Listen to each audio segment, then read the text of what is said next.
Are you accepting the unacceptable in your marriage?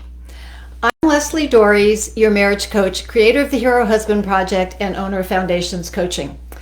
And a lot of times people will say something is not acceptable, but it keeps happening. A prime example is a client of mine who has been living in a sexless marriage for 40 years. He's not okay with it, but his wife is. And when I told him, well, based on results, she thinks you're okay with it, it kind of took him aback. And that's not to say that he should be living in this, but the fact that he is and has been for 40 years means he's giving tacit approval to it. Now, I get it. Tackling challenging areas in your marriage is tough. But the alternative to not tackling them is to live with the status quo.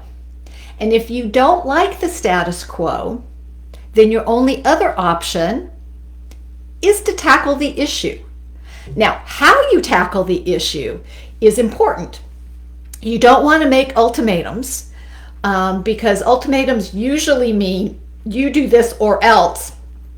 And the problem with ultimatums is I want you to do this thing. I don't want to do the or else. And so the or else never happens, which basically tells your partner that the way things are right now are okay.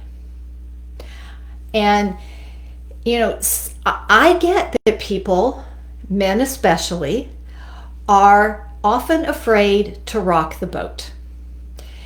But if the boat is sinking, you may want to actually rock it. And if you're accepting something that you say isn't acceptable, whether it's lack of sex or whether it is name calling or whether it is the fact that your partner is spending all the time doing with people other than you, whatever the it is, more than likely it is not going to change magically. I tell people that I wish I had a magic wand, but I think it's on permanent back order. We can't make people do things. Now, we can incentivize them to do things. And this is where boundaries come in. Boundaries are critically important. If I don't want somebody calling me names, but I let it happen, then I'm not maintaining a boundary. I'm not in alignment with what I say is important to me. And it's not a question about having a fight or threatening to leave. Now, you may promise to leave. You may say, if this continues, I don't think I will be able to stay in the relationship. And I know that that statement is very scary. And by the way, that's not the same thing as threatening a divorce. It is actually letting your partner know that this is a serious thing. But if you let it go on for years and years and years and years, you start to lose credibility. I've been in a grocery store where I've heard a mother tell her child, if you do this again, we're leaving. And I want to go gently tap her on the shoulder and say, I've heard you say that 5 times. I don't believe you. Why should your child? There's no consequence for this. And I'm not saying that we have to threaten to blow up our marriages. But if you're living with something that you say is unacceptable, your behavior is actually telling your partner that it is.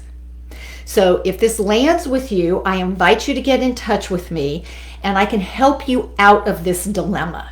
It's what I do. And by the way, getting you out of the dilemma doesn't necessarily mean blowing up your marriage. So I invite you to send me an email at Lesli at foundationscoachingnc.com. Put a comment down below, direct message me. I also invite you to subscribe to this channel. And because the longer you live with this, the harder it is going to be to bring about the result that you want. So hopefully you found this helpful. And until next week, stay loving.